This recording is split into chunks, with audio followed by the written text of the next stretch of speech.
Stop messing around, stop fooling around, stop delaying, stop procrastinating. Get up, get out, get it done. Everything is possible, nothing is a problem, and anything can be overcome. I just get my ass up out of bed, I get my shit together, and I get out and I start the fight. And that will transform you from a mere mortal into a superhuman being. I've never, ever, ever met anybody who told me that they got rich watching their IRA or their 401k.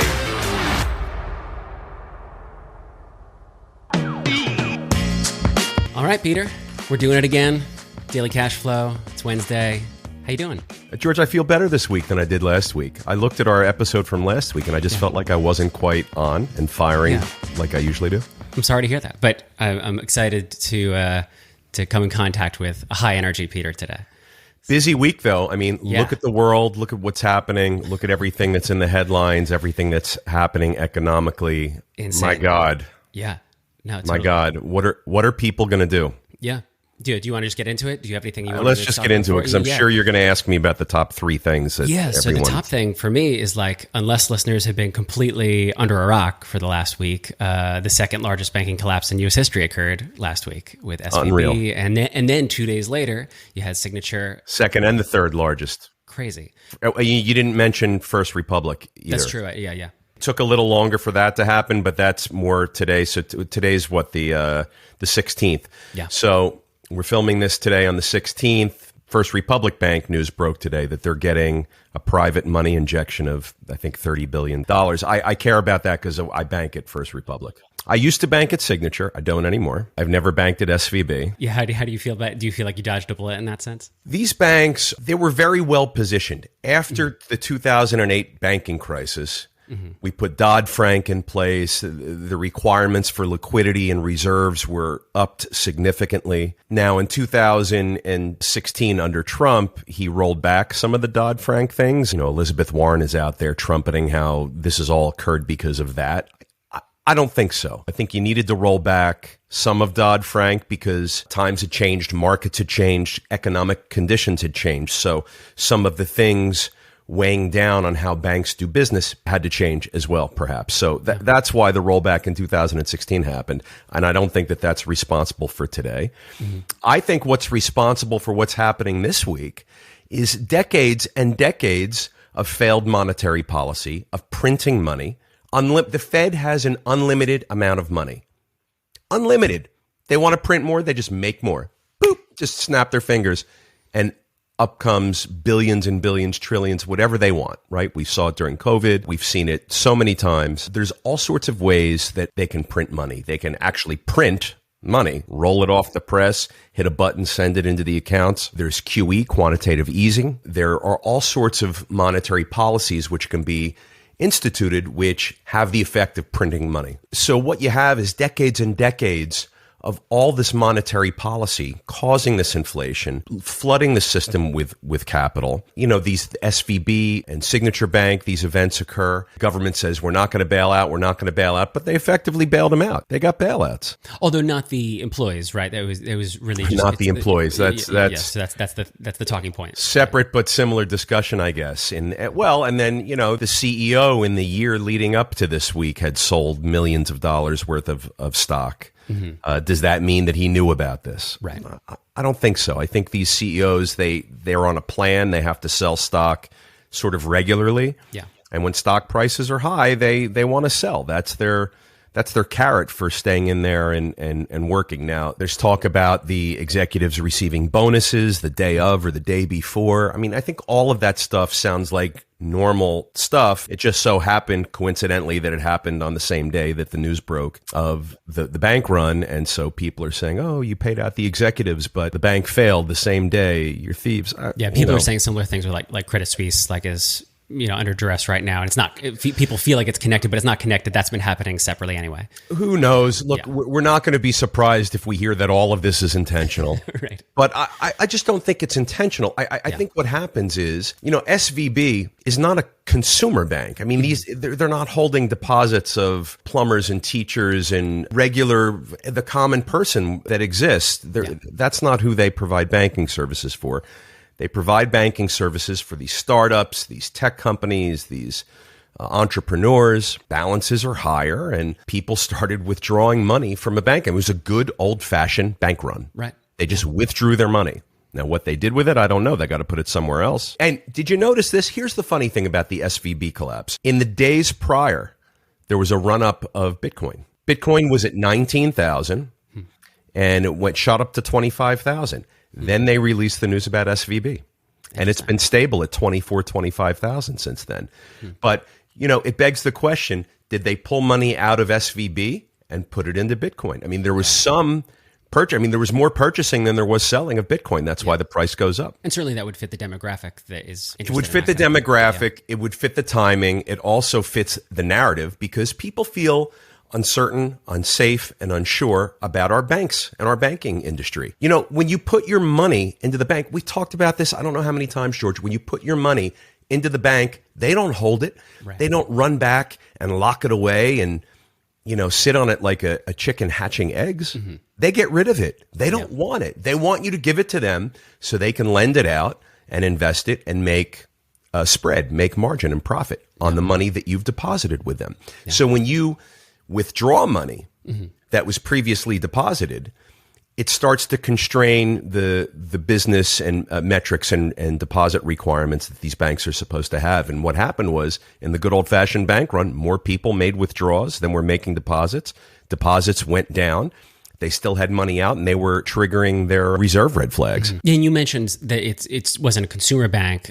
That's something I was wondering about. Is that is this something that consumers, normal consumers that aren't in startup world, aren't entrepreneurs, do we have to be concerned about this? Is this something that everyone should be paying attention to, kind of thing? Let's talk a little bit about that. Yeah. Signature Bank services mostly law firms and real estate owners. Mostly, accounting firms, law firms, and real estate owners. Yeah. They don't have a lot of regular guy consumer deposits. Mm-hmm. Signature Bank had a good old-fashioned bank run as well, because the people said, you know what, I'm a little uncomfortable. I'm going to pull money out of this bank. Yeah. Those depositors became uncomfortable. What do they know that we don't?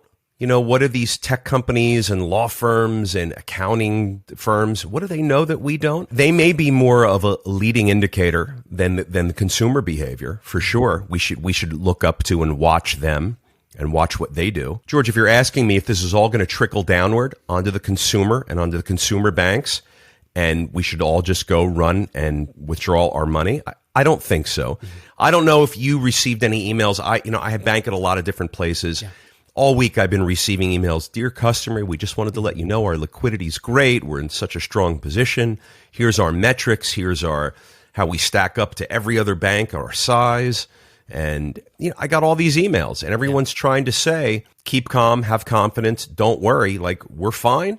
But at the end of the day, you can't quell consumer fear. When the consumer has fear, all bets are off. Mm-hmm. They could make a bank run. They could go into crypto. I mean, this is exactly what crypto was meant for, right? You don't want to trust the banking system. Here, trust Bitcoin. Mm-hmm. This is exactly what it was meant for. Yeah. And events like this are exactly what's going to continue to support, prop up, promote, and advocate for the cryptocurrencies and the crypto markets. Yeah. This is exactly what we're talking about. People want to withdraw their money from the banks. They have to do something with it. They don't know where to go. They don't trust anybody or anything. Bitcoin. That sounds pretty good at a time like this. So it doesn't surprise me that Bitcoin shot up. I don't know what this means for the consumers. I think we're okay for the time being. Here's why. We talk about how we don't want the taxpayer dollar to have to bail out these banks and bail out these companies when we hear about these companies going under. The politicians say, oh, no, we're not going to bail them out. We're not going to bail them out. The first thing Joe Biden says is we're not going to bail them out. The second thing he said is we're bailing them out. And it's not just Joe Biden. I mean, this has been going on for decades. We talked about this monetary policy has been leading up to this point now for decades. I believe that. The Fed continues to print money. When you do that, things like this occur. Period. End of discussion.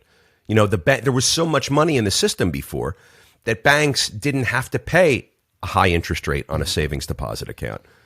Bank interest rates were at 0.01%. You remember that?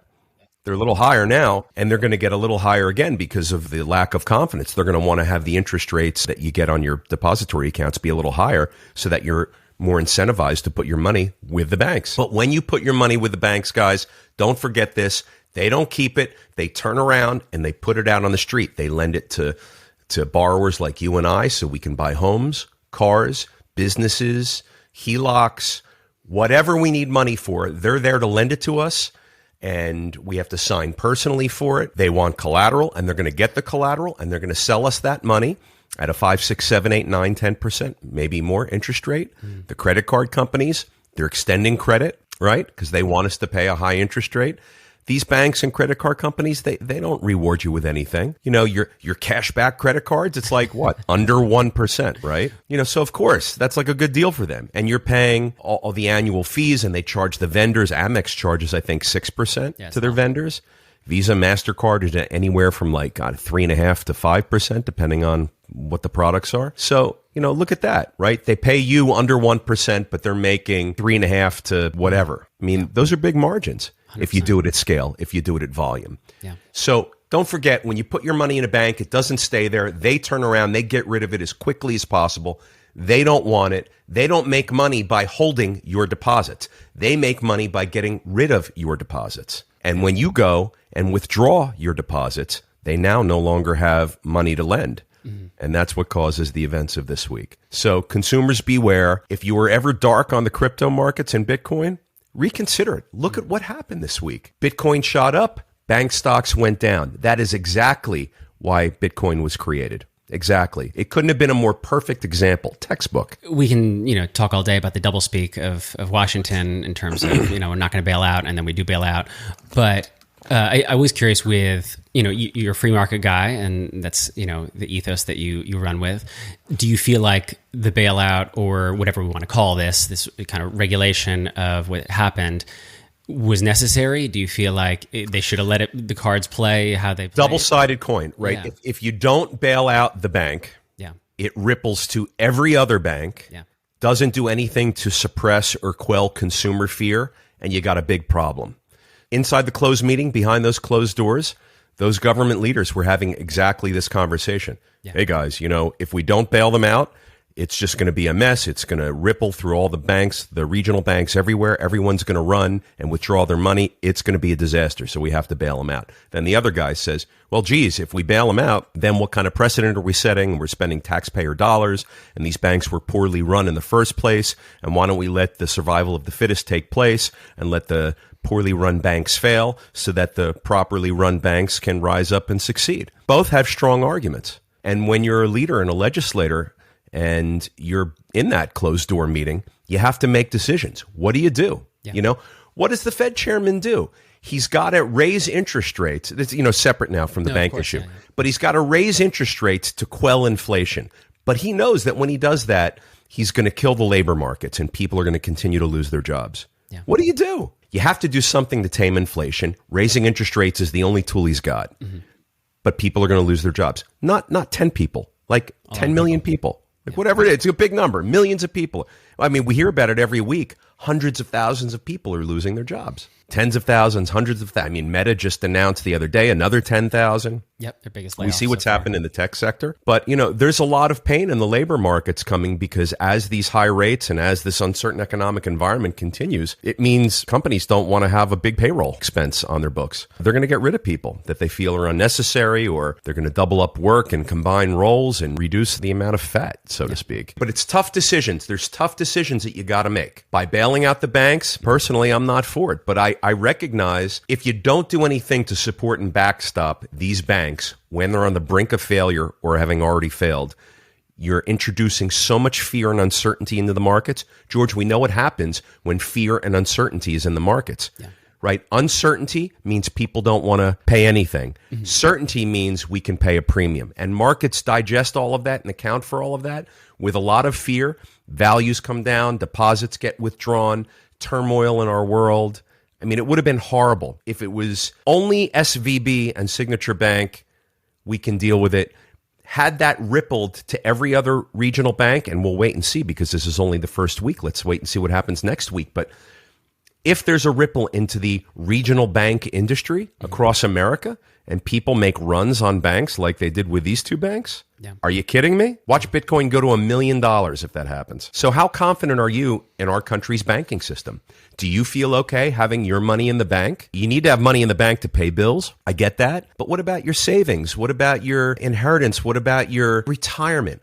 All of that money is sitting in a bank somewhere, and you're only insured up to $250,000 per Social Security number or EIN number. If you have $1 million, you can't break that up into 4 accounts at $250 each and feel that you're insured. You're not. If there's a problem, people are going to lose a lot of money, and the government's not going to be able to backstop every bank, every account, every depositor. They're just not going to be able to. The FDIC is unprepared for a massive event like that.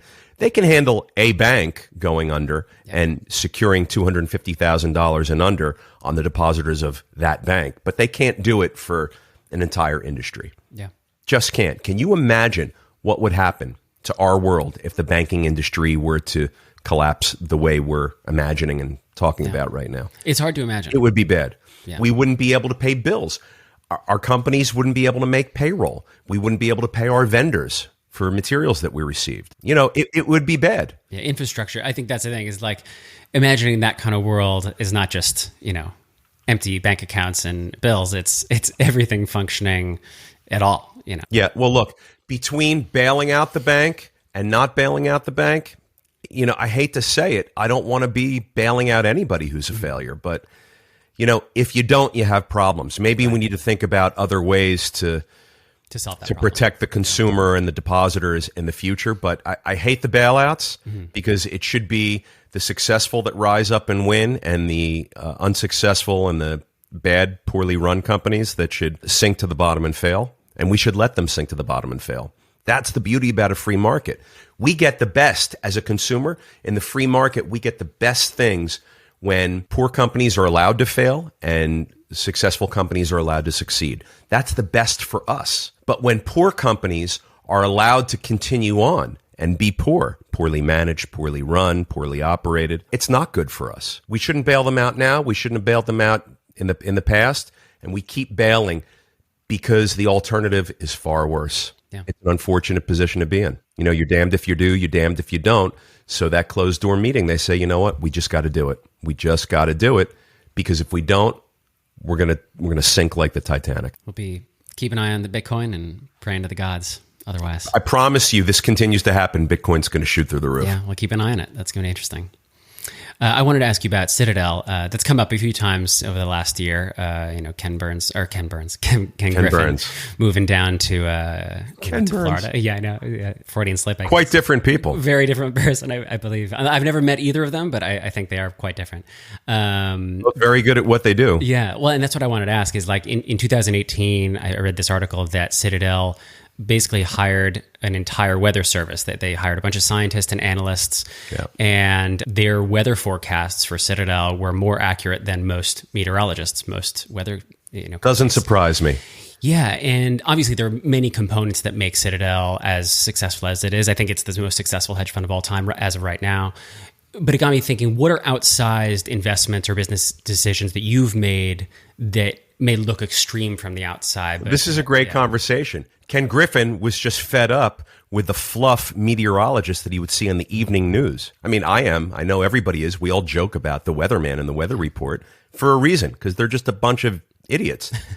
They're using retail technology to deliver highly glossy and highly packaged information to us so that we can drive to work safely, so that we can plan our holiday travel safely. Yeah. I mean, but that's all they do, and they're so wrong all the time, and they're a joke, and the whole system is a joke. And when we consume our weather from these meteorologists who are like clearly only there because they look good, I just wonder. So this guy says screw it, and he hires his own scientists and meteorologists, puts them on his own payroll, and gives them a task, and they're far more accurate. Are you kidding? Of course they are.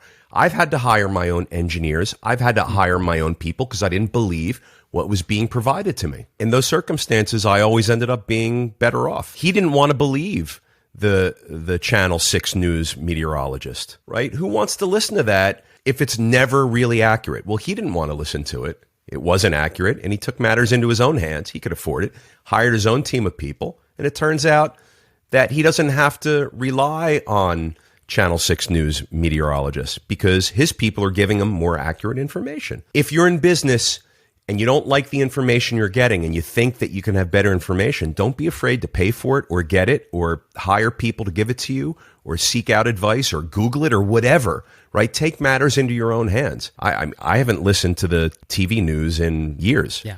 Same. You know, I have what I think are really accurate weather apps. I've got a couple of them on my phone, and I look at those, and they're a lot more reliable than TV, and even those aren't even that reliable. This guy hired his own scientists. I mean, it's pretty impressive. Yeah, for you, like, what is the tipping point? What is the calculus that goes into those decisions when you, because it's not, I feel like those aren't things to be taken lightly, to hire your own engineer, to hire your own services. Sometimes I know. Sometimes I'm suspect. Like, it's not right, you know, trust but verify. So I'm trying to verify. Like, I think I'm getting okay information, but I got to verify it. Yeah. And if it's an important piece of data, or if it's a critical metric in a deal that I'm doing, or I have to verify anything in business, I don't want to leave it to chance. If I spend a couple of bucks and I get an independent appraiser, I get an independent scientist, an independent engineer, an independent architect to look at whatever my issue is, you know, it's going to cost me a couple of bucks, but I'll have a second set of eyeballs on it. They're going to put it down in a written report. They're licensed. They're going to give me what they think is an accurate written report supported by data, supported by findings, supported by actual eyeballs on the asset inspections. You know, and it's better than not having it. Yeah. You just got to pay the money. You just got to pay the money to get it. Yeah. You know, but I get suspect sometimes. Like, I'll see a building and I'll wonder, what's the useful life left in a roof? Like, I think I know after 34 years of doing it, I think I know, you know, what a roof looks like. And I think I know what a foundation that needs repair looks like. But, you know, I hire a third party because I have investors, I have banks, I have insurance companies. I don't want anyone to look to me ever and be like, Peter, you should have known this. You didn't see it. You should have seen it. You know, so if I'm suspect, I trust, but I verify, and then the verification I get, I have to pay for it. Ken Griffin had to pay for it. Yeah. So I don't know what he did with those meteorologists or what the information was used for that they provided to him, but they're quite secretive in general. Yeah, but good on them. Yeah. Good on them. Nothing that says that you can't go out there and hire your own professionals too. Trust but verify. I like that. Yeah.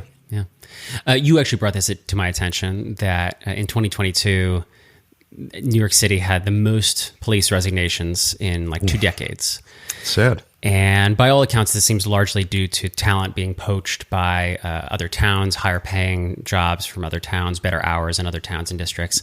Better job, better hours, less bullshit, higher pay. Yeah, so it may seem odd to bring this up in a business podcast, but it really centers on something we've talked about a lot, which is city budgets. That, like, the NYPD has the largest, their third largest agency budget in the city, and is still struggling to be competitive in starting salaries. You've got New York that's been a little bit of an anti-police environment politically and socially lately. You've got the actual dollars in the budgets shrinking. You've got a bit of a budget crisis happening in New York City and other cities where property values, the single largest revenue line for a city is the property taxes. So values have come down because of the office buildings being vacant. You know, the look back during the pandemic with the property values, you know, perhaps the pendulum will swing in the other direction next year and the year after, and they'll get some more money back in the coffers. But the police department needs a big budget to operate, to hire, to pay salaries, competitive salaries. They can only pay what the budget is that they're given. So it's a tough position, but it's no surprise to me. We talked about this maybe a month or two ago about how these cities are going to have to make up for all this lost revenue because their property taxes are all cratering. You know, this is one of the ways. They're going to cut police budgets. They're not going to fund any more to these different agencies.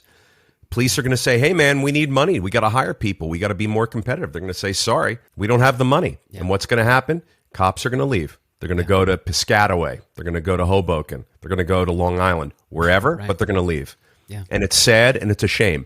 We need the police. We need them to be psyched to show up and do their job every day. Why? Because we don't want to show up and do their job, right? Like, we don't want to do that. I don't want to wear a gun on my belt and a bulletproof vest and hope that I make it home at night.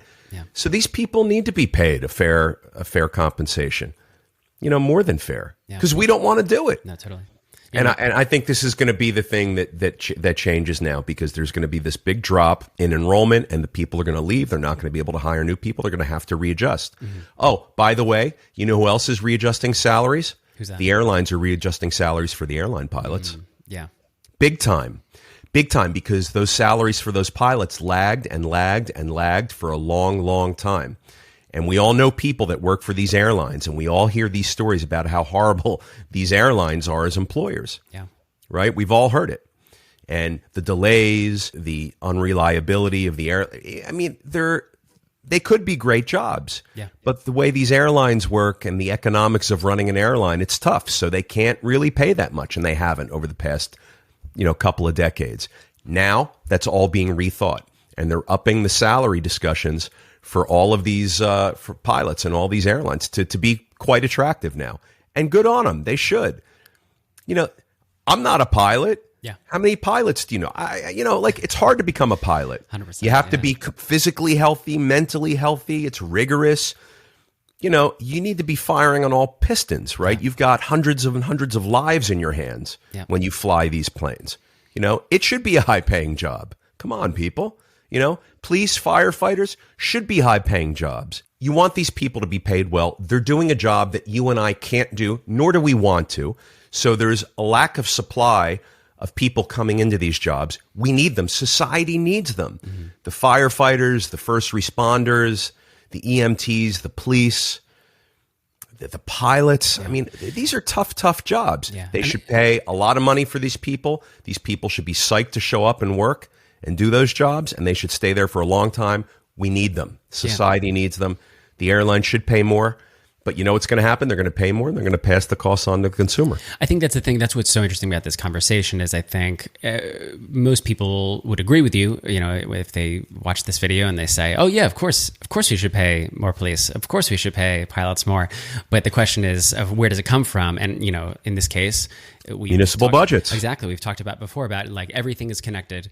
Everything's connected. And so these things that we feel like, I don't need to go in office. So why is it a big deal that office values are going down? Well, this is why it's a big deal, because then it passes on to, police department. Then that property doesn't pay taxes, and then the taxes aren't there to pay police and firefighters and first responders. Yeah. So it's just a reminder that everything, even the things that you feel like are not related to you are probably related to you. We are all connected. We are an interwoven web in society of people, places, businesses, products, and things. And we all rely on one another. Last week, we spoke about that $6,000 medical bill. It's a tough bill to pay if you have to pay a $6,000 medical bill. But look at all of the people and things that are attached to that that get paid when you get charged and pay a $6,000 medical bill. There's administration, there's doctors, assistants, there's hospitals, there's ambulance drivers, it goes on and on and on. And this is the economy that we have, for better, for worse. This is the way it is. I think it's pretty good, but it's not perfect. And I think that's the recognition that we all need to realize at least what the framework is before you can do anything about it, either reforming or figuring solutions. So that makes sense. You posted about converting a cold storage produce facility into the largest indoor cannabis grow facility in the state. Yes, sir. I'm saying state because I don't know if you can share which state yet, but not yet. Yeah, that's why I intentionally said the state. Yeah. So what is that process like? What are some of the critical steps necessary to get to that point? Oh, the process. Well, first of all, you have to have licensing and zoning. Okay. In the cannabis industry, everything revolves around a piece of real estate being located in a jurisdiction that allows it to happen by ordinance. So you have to have the zoning and you have to have the permit, land use permit or business license to allow you to grow or sell cannabis. So we have that, and it was a cold storage produce storage and processing facility. Look, once we got the licensing and the permitting, we simply just moved the produce out and we're moving the cannabis in. It's as simple as that. That's pretty great. The produce is going to nearby sites, 2 different sites nearby. It's going to make room for the cannabis. It's 150,000 square feet. Wow. And these things are very expensive, and you can imagine 150,000 square feet, and you have to retrofit a little bit and build out the irrigation and you spread the utilities around properly. I mean, it's got to be ready for the new use. Yeah.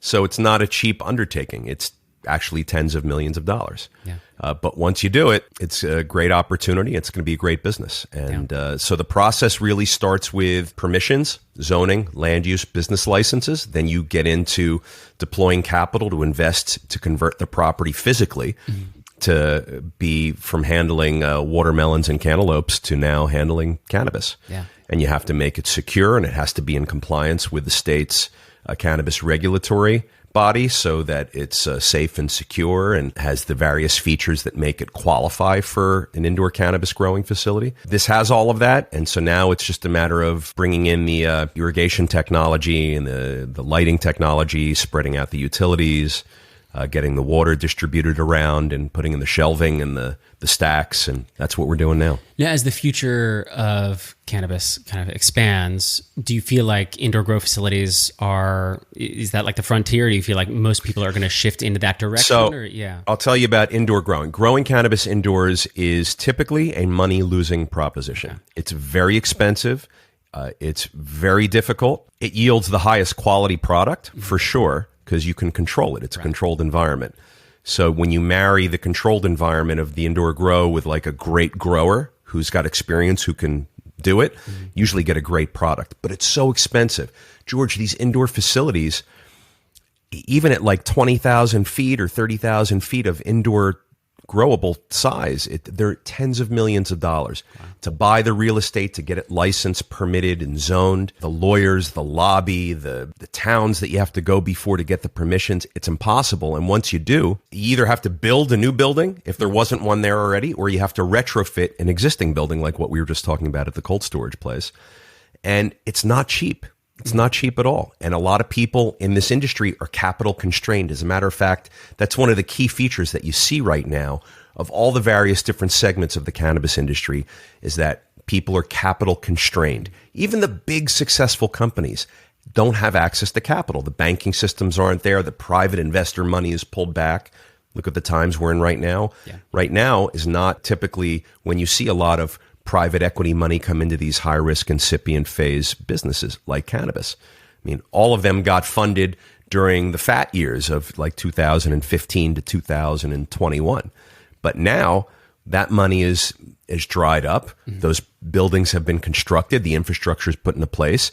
If they're not selling, they don't have any access to capital. Right. Can't get a loan. It's tough. Yeah. Very, very tough to get a loan. You know, the banking industry isn't there yet. It's trying to get there. So you really need revenue from the sale of your product to fund your operations. And a lot of the people in the cannabis industry just are having unpredictable, lumpy, inconsistent revenue, if any at all. Mm-hmm. And it's not enough to keep a steady workforce in place. It's not enough to pay the recurring expected fixed expenses. So what made this facility attractive if this is usually a very challenging process? Yeah, good question. So here's how this deal panned out. The real estate got licensed and permitted, and it got contributed into the deal along with the investor money that came in. So now the real estate was there, the zoning was there. All we needed to do was remove produce, put in cannabis. We had the licenses, and we're up and running in about 8 months. So we just started construction. I call it construction, but the retrofit. We just started the retrofit a month ago. So by August, September, October, we're going to be out the door with our product and selling. The other thing you need, George, is you need expertise. You can't get, Bobby Bag of Donuts to come in and start growing cannabis. And that's what you see in the cannabis industry a lot. There's so many people attracted to it. They want to be in the business. They want to open up a dispensary. They get a social justice license. They get a retail license. They get a distribution license, whatever license they give. And they're giving out a lot of these licenses. A lot of people are coming in. They don't have the experience. They don't have the wherewithal. They don't have the capital. So you need capitalization. You need the real estate. You need the zoning, licensing, permitting. You need a great operator. And you need a great grower. You need someone who knows how to grow this stuff profitably, efficiently. Growing indoors is different than growing outdoors. You have to know how long to keep the flower going for before you harvest it. You have to know when to plant the seeds so that the next harvest and crop comes up. And you have to do it so that there's no lag time. There's a few operators in our country that are really the best. We have one of those few. Yeah, amazing. Yeah, it feels like this really centers on a lot of the topics we often talk about, which, like paying attention to the deal, making sure the deal is right. When we talked about building versus, renovation, that this feels similar in that sense of, trying to get to cash flow as soon as possible, and then having the right jockey for the horse. It's like all those things George, combining. I only want to be in business with the best. I get calls every week. Peter, I hear you're in the cannabis industry. My cousin Joey wants to open up a store. He's looking for an investor. Sorry, Joey, I'm not your guy. Right. Yeah. But if I get a call that goes something like this, Peter, here's the deal. We've got the absolute best grower in the country. We've got the best operators. He's got the best staff. Multi-generational agriculturalists are going to run this grow. We've got a huge piece of property in a great location. It's licensed and permitted and zoned already. All the lawyers did all the work. We're going to invest all this money, and we're going to get to work growing and selling cannabis. There's a supply constraint issue in this market. This facility is going to solve the supply constraint issue. Yeah. That's a conversation I'll have. But I don't want to get a call where somebody's dog walker's sister's best friend is looking to, open up a cannabis store that's 1,000 square feet in Chickapatapank, Pennsylvania somewhere. Yeah. That's just, it's not going to be for me. Someone else can do that deal, and someone else can maybe make money and have a great investment, and there's a good partnership there, but it's not what I would look for. I want to be in business with the best, the biggest, the brightest, the most talented, the most experienced, the most capitalized, the well-connected people politically, legally, all of that. I got to check all those boxes with this business because it's the wild, wild west right now. Disregard that email that I sent you with that cannabis deal from this afternoon. It's not good. Oh, did you say is your uncle's cousin's daughter's girlfriend looking for? Yeah. So just disregard it. I will disregard. Move on. I wanted to ask you about Yardi Rent Cafe had this analysis that they're claiming that I love when we talk about the computer programs that make the analysis. Yeah, those kind of like insider baseball. But tell me, sorry. No, it's okay. That they are claiming that multifamily demand is shifting back to New Jersey from saying that the focus has largely been in Florida and Texas and the Southwest. Well, the focus has been in Florida and Texas. But it's not shifting. It's not shifting away from Florida or Texas or Nashville to New Jersey. What's happening in New Jersey, I think, and I have to read this article, but what I think is happening in New Jersey is that as New York continues to try and get back on its feet post-pandemic, people are looking for places to live. New York doesn't have a lot of places to live, so they go to right outside of New York. They go to Jersey City, Bergen County, all the surrounding towns and jurisdictions around New York City that have the transportation and the access. Yeah. Hey, they're only working from the office 2 or whatever days a week anyway. So we'll get a bigger apartment just outside the city. It'll be a little less money, and it's on the train line. It's on the subway line. I think that's what's happening. I don't know that all of a sudden the country is now shifting to wanting to live in New Jersey.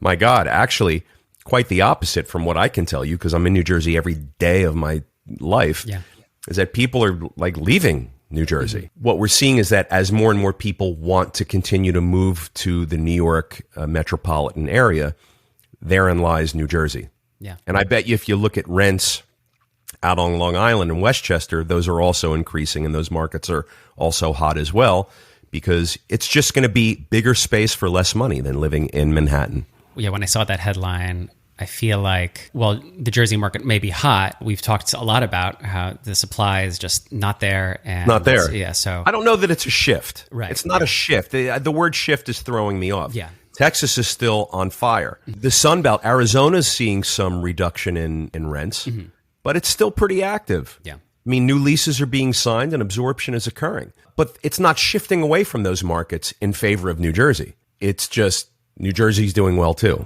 I want to bring this quote to you. Once you learn to quit, it becomes a habit.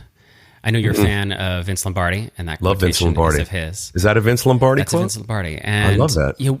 What about that message resonates with you today? Once we learn anything, it becomes habit. So if quitting is something that we learn, man, let me tell you, it's only easier the next time and way easier the time after that. Yeah. Boom, habit. I never want to learn to quit. I want to learn to persevere. That's the habit I want to learn. If I ever have to quit for, I don't even know whatever reason, but if I ever have to quit, it better be because of death or dismemberment, But like quitting, not something you want to put in your memory banks and program into your muscle memory. So I couldn't agree more with that. And it's not just quitting. It's like, negative mindset, poor attitude, whining, complaining, like all that stuff. Like, I don't want to learn to do that. I don't want my kids to learn to those things. Right. Yeah. Like, I want them to learn quite the opposite so that they repeat the opposite behavior. I don't want to repeat the negative behavior. I want to repeat the positive. So I'm glad you brought that up. I am a fan of Vince Lombardi, and I do think that quitting is among the many things that we shouldn't learn and program into our memory banks because it does become habit.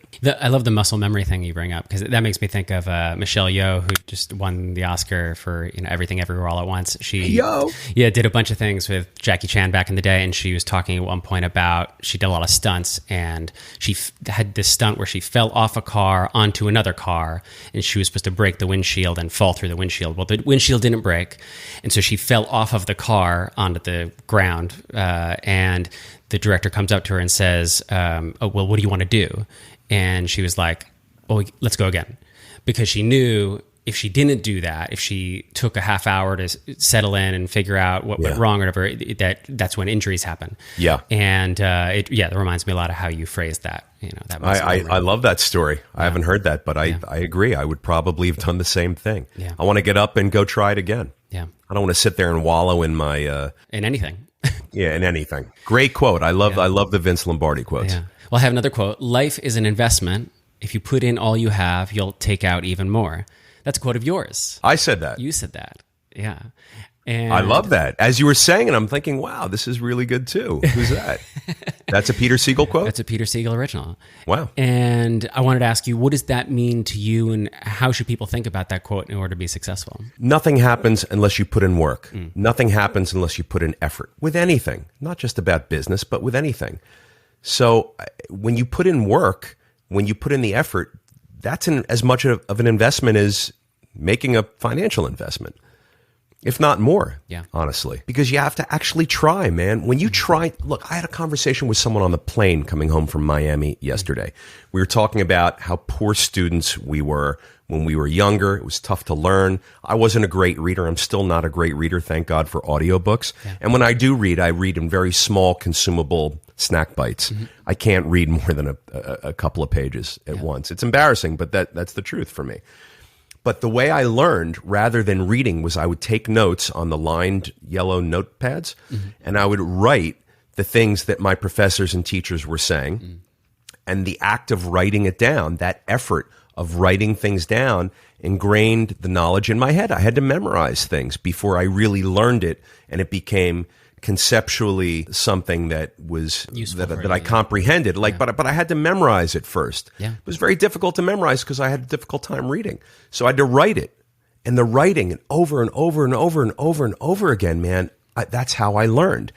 I had to put in that work if I wanted the good result. That was an investment that I had to make. Yeah. I had to invest being a bit of an idiot and writing these simple things. It was simple for other people, but they could read it and see the written word on the page and digest it in the textbook, or up on the chalkboard where the teacher was writing it. But for me, I had to write it down and I had to repeat it over and over again. It was really, challenging for me as a kid. But I had to make that investment because if I didn't, I wouldn't get a result. I wouldn't have learned anything. I would have, I don't know what my life would have been. Right. But I just would have been even worse in school than I was. And I really didn't start to get good grades until graduate school. I was a very average student in high school and a very average student in college. But in graduate school, something happened. The light switch got flipped, and I was able to somehow figure out how to deal with my impediments to learning. But it was a big investment. Yeah. The point of this is I had to make an investment in effort and work. And every day, that's what life is, man. From when you're a baby to when you die, you have to put in work and effort. You give things meaning by the work and effort you put in to relationships, to businesses, to projects, to degrees at school, to sports and teams. You determine the outcome based on what you invest into it. If you don't invest anything into it, you're not getting anything out of it. Period. End of discussion. Life is all about making investments, financial or otherwise, every single moment of every day. Yeah, especially when you talk about school, I feel like that's particularly important where people think they're paying, $40,000 a year for a piece of paper. But if you put in the effort, then that paper is actually valuable. It's actually worth that much, as opposed to what this reminds me of? Otherwise, you're spending $40,000 a year for a piece of paper that was just the cost of the paper that's printed on it. We talked about this with the Princeton University students Yes. that felt that the teacher was too hard on them, and he was making it too hard, and it was too difficult to take the tests and do well on the tests. Teacher was like, I'm just teaching the material. Right. They're like, oh, you're making it too hard, and now I can't get into med school because you didn't give me a good enough grade. Like, are you kidding me? And there was a group of these students. It wasn't like one student. It was like a lot of students that were saying that. Yeah. Teacher was like, yo, man, like, I'm just teaching you the material the same as I've done for 30 years. I'm a tenured professor. And it's just completely missing the point of what you're doing there in the first place. And it's because that's how we're conditioned. We're in high school, we're taught, get good grades so that you can go to a good school, so that you can get a job, as opposed to, it was a light bulb for me when this guy, Yadon Israel, who I went to school with in Pace, he's very successful now. I think he's an editor at Random House. I remember saying the value of his degree happened in the cafeteria. It didn't happen he paid the money to go to the classrooms, but that the ROI of his degree happened entirely in the cafeteria, because that's where he was actually bumping shoulders with people, talking to people, networking, and that's where he actually created the paths to success for himself. And that was like a huge moment for me, that I was like, oh shit, I've wasted a whole 2 years of trying to get my value out of class when I could have done that online. The value that you can get in a university is the networking. And if you're not taking advantage of that, then, it's nothing. Yeah. It is. Talking about this, value and money. Last thing I wanted to ask you is, people often say you need money to make money. And this is sometimes brought up as an excuse when people are afraid to start a business, because they say, well, I don't have any money, and you need money to make money. What do I do? Is there any validity to that concept at all? And what do you do with that? You don't need money to make money. It's sometimes, not all the time, easier to make money when you have money, but you don't need money to make money. I'll give you a couple of examples. Yeah. If you don't have any money, but you have access to capital, or if you don't have any money and you have great opportunities or deals that no one else has, and you can present them to people with capital, you can make money. So people that have nothing can succeed, and this is often the path of an entrepreneur or someone who's trying to be an investor. They can often succeed just by having access to other people's capital when they don't have any of their own, or by having access to a great investment or deal because of some proprietary relationship, or because they saw something that the rest of the market didn't see and they went and they seized it.